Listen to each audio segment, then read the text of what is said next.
It is game week. I know it's only Rice, but it's still game week. And, we get to see Lincoln Riley's shiny new toys. We get to see a new era of USC football. We get to see a Los Angeles Coliseum where fans are going to be excited to be there instead of feeling imprisoned, which was certainly the last couple years of the Clay Helton era. And, early last year, like fans weren't attending because they were rightly making their statement with their wallet, like, we're not going to give money to this football program, to this athletic department, as long as Clay Helton was still around. Why should we contribute to that? We're going to withhold our dollars until the axe falls. And Mike Bohn acted quickly within the context of the 2021 season. He acted after week 2. He didn't wait. And that period, firing Helton early, obviously a very untraditional move, firing your coach after 2 weeks. That's not normally done in the industry, as you well know, but doing that early, it allowed for the courtship of Lincoln Riley. It allowed for him to, really search and get a sense of what elite candidates were thinking, if they were maybe a little bit dissatisfied, as Lincoln Riley turned out to be at Oklahoma. So Mike Bohn and Brandon Sosna, Sosna's now left for the NFL and the Cleveland Browns, but Bohn and Sosna, by acting early in September, they were able to, transform the USC program. So here we are a year later.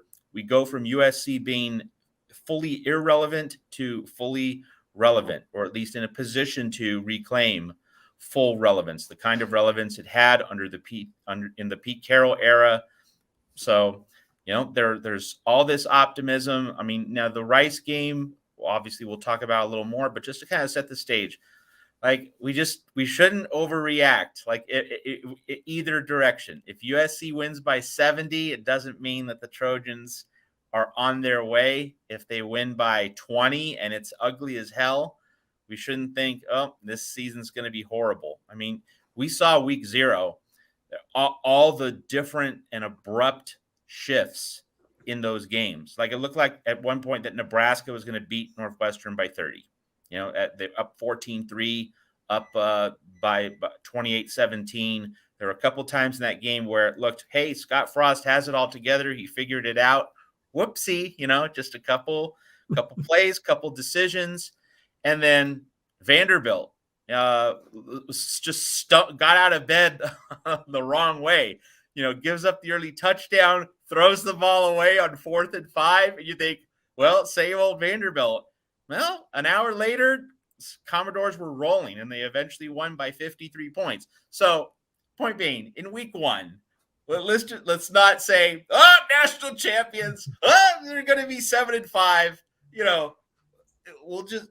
Let's just wait and see. And of course, the Stanford game, that's a part of the story of the Rice game, is that how does it set up the program for Stanford in week 2? That's really going to be my main focus. Our players going to be in a better situation to play well against Stanford. That's one of the parts of this Rice season opener for the Lincoln Riley era at USC.